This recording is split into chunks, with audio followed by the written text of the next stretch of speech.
ഇതാണ് നമ്മുടെ ഫിലിമിലെ നായകൻ്റെ വീട്, ബാലുവിൻ്റെ വീട്. പേരിന് വലിയ തറവാടാണ്, മാങ്കുഴിയിൽ തറവാട്. അച്ഛനപ്പന്മാരൊക്കെ നാടുവാഴികൾക്കായിരുന്നു. പക്ഷെ നമ്മുടെ ബാലു ആ ടൈപ്പല്ല, പൊങ്ങച്ചക്കാരനാണ്, നല്ല ദൂർത്താണ്. അതുകൊണ്ട് തന്നെ ഇപ്പം ബാലുവിൻ്റെ കയ്യിൽ പൊങ്ങച്ച മാത്രമേ ഉള്ളൂ, വേറൊന്നുമില്ല. ഏത് തറവാടിനും ഉണ്ടാവുമല്ലോ ഒരു കാര്യസ്ഥൻ. അങ്ങനെ ഒരു കാര്യസ്ഥൻ നമ്മുടെ തറവാടിനുമുണ്ട്, ചന്ദ്രപ്പൻ.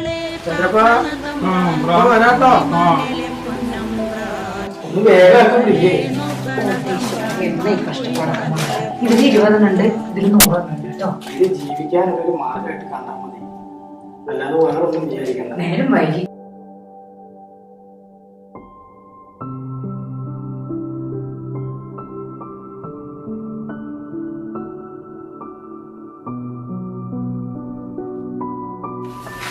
ശനിയാഴ്ചയാണ്, റേഷൻ കിടക്കുന്നതിന് മുമ്പ് വരണം കേട്ടോ. ചന്ദ്രപ്പ ഒന്ന് നിൽക്കുമോ?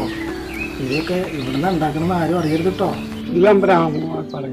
ഇതൊക്കെ കഴിഞ്ഞ് ചന്ദ്രപ്പൻ അതാ പോണ് കുഴലപ്പം കൊണ്ട്.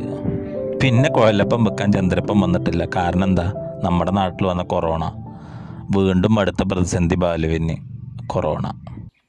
ശേഷം എന്താന്ന് നിങ്ങളിതാ സീനിലട് കണ്ടോളി.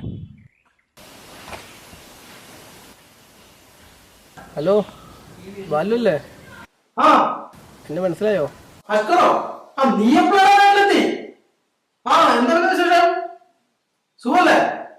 നീ എവിടെയുള്ളേ? ഞാനിപ്പോ ടൗണിലാണ്. എനിക്ക് ബാങ്കിൽ പോയിട്ട് കുറച്ച് കാര്യങ്ങളൊക്കെ ഉണ്ട്.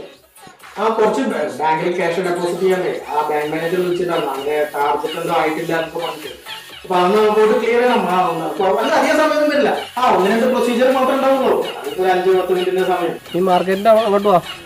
ഞാൻ സൂപ്പർ മാർക്കറ്റിന്റെ അവിടെ നിൽക്കില്ലേ? ദേവടെ നിൽക്ക്, ഞാൻ അങ്ങോട്ട് വരാം. ശരി. റേഷൻ കാർഡും ഈ സഞ്ചി കൂടെ ഒന്ന് കൊണ്ടുവരും. വരുമ്പോ ഈ റേഷൻ കാർഡ് അരി റേഷൻ കടയിൽ നിന്ന് വാങ്ങിച്ചു കൊണ്ടുപോയിട്ടോ. ഞാൻ റേഷൻ കടയിൽ പോവാൻ, എന്നിട്ട് അവിടുന്ന് കിട്ടുന്ന അരി, ഫ്രീ കിട്ടുന്ന അരി ക്യൂ ഒന്നും മേടിക്കാൻ പോയി മേടിച്ചാ പോലെ. ഞാൻ എന്തിനാ പിടിക്കുക? അതും ഈ അരക്കിട്ടയച്ച ഡ്രസ്സൊക്കെ ഇട്ടിട്ട് നാട്ടുകാരും കൂട്ടുകാരും കണ്ട എന്താ വിചാരിക്കുക? ഒന്നും വിചാരിക്കില്ല. എല്ലാ നാട്ടുകാരും റേഷൻ കടയിൽ നിന്ന് അരി വാങ്ങിക്കുന്നുണ്ട്. അവര് മേടിച്ചോട്ടെ, ഞാൻ എങ്ങനെ മേടിക്കുക? നിങ്ങൾ വാങ്ങിക്കണത് ഈ കാർഡ് അങ്ങോട്ട് കൊടുക്കുക, എന്നിട്ട് ഈ സഞ്ചി ഇങ്ങനെ പിടിച്ചാ മതി. അവര് അരി ഇങ്ങനെ തരും, അതിങ്ങോട്ട് വാങ്ങിച്ചു കൊണ്ടെന്നാ ചോറ് വെക്കാം. റേഷൻ കടയിൽ ഞാൻ വേണ്ട, റേഷൻ കടയിൽ നിന്ന് വാങ്ങിക്കണ്ട. പുറത്തുനിന്ന് കടയിൽ നിന്ന് മേടിക്കാൻ പൈസ ഉണ്ടോ കയ്യിൽ? ഇല്ലല്ലോ. ഈ വീടും പറമ്പും എന്നാ ചെത്തിയെന്ന് പറയാൻ പറ്റില്ല.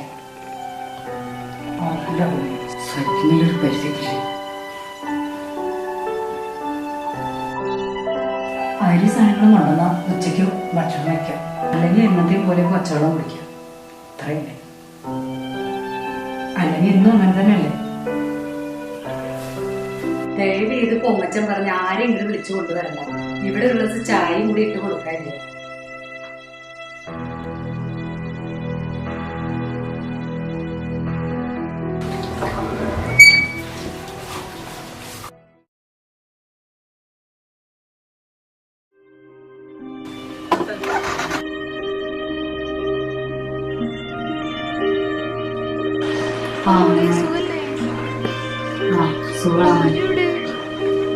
ഭാരത് പുറത്തു വിളിക്കാം. അച്ഛനും സുഖമില്ല. പിന്നെ വിളിക്കണ്ട. ശരി.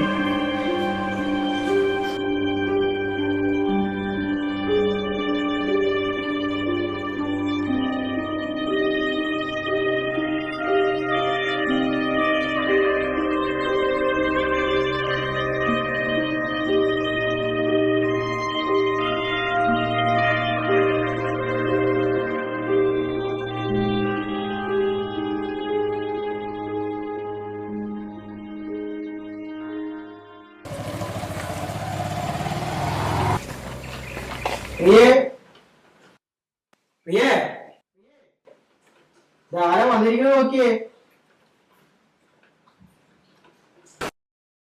പാവം, അവൾ ഒറ്റക്കല്ലേ ഉള്ളൂ. ഭക്ഷണം ഉണ്ടാക്കുന്ന തിരക്കിലാണ്. നീ വരുന്നുള്ള കാര്യം ഞാൻ വിളിച്ചു പറഞ്ഞിരുന്നതാണ്. ഭക്ഷണം വേണ്ട ബാലു, ഭക്ഷണമൊക്കെ പിന്നീടാക്കാം. അങ്ങനെ പറഞ്ഞ പറ്റില്ല. അല്ല, നീ ഇന്ന് ഉച്ചയ്ക്കുള്ള ഭക്ഷണം കഴിച്ചിട്ട് പോകാൻ പാടും. നീ എന്റെ കൂട്ടുകാരന്മാര് വന്ന് ഭക്ഷണം കഴിക്കുന്ന അവൾക്ക് വലിയ ഇഷ്ടമുള്ള കാര്യമാണ്. ബാലേട്ടാ എന്തേ ഒന്ന് ഇങ്ങോട്ട് വരുമോ?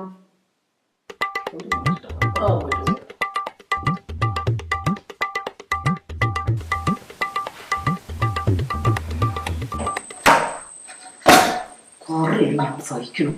എത്ര തവണ പറഞ്ഞ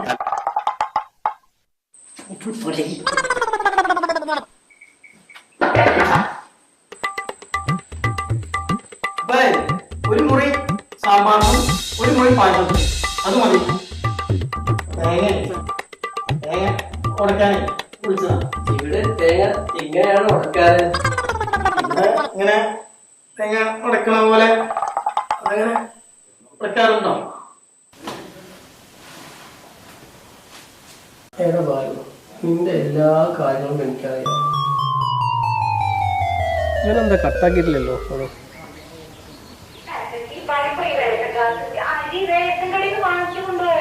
ഞാൻ റേഷൻ കടയിൽ പോവാണ്.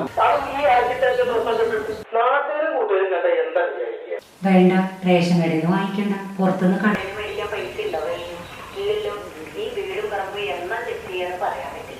ദയവ് ഇത് പൊങ്ങച്ചൻ പറഞ്ഞ ആരും ഇങ്ങോട്ട് വിളിച്ചു കൊണ്ടുവരണ്ട. ഇവിടെ ചായ കൂടി ഇട്ട് കൊടുക്കാൻ.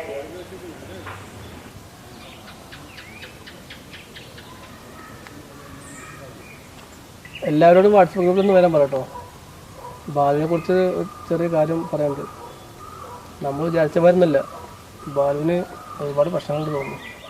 എല്ലാ കാര്യവും എനിക്കറിയാം.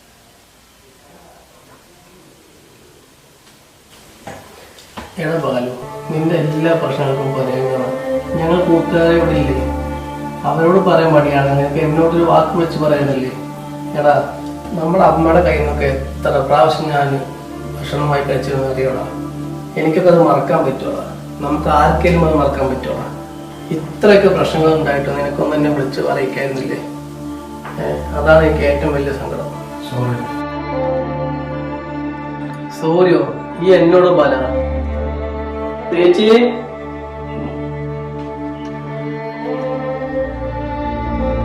ബാലു എന്നെ ഇങ്ങോട്ട് ക്ഷണിച്ചല്ല. ഞാൻ ബാലുവിനെ നിർബന്ധിച്ചാണ് ഞാൻ ഇങ്ങോട്ട് ബാലുവിന്റെ കൂടെ പോകുന്നത്. തൽക്കാലം ബാലു ഇരിക്കട്ടെ, നിന്റെ അത്യാവശ്യ കാലം. അതൊന്നും വേണ്ട, അതൊന്നും ശരിയാവില്ല.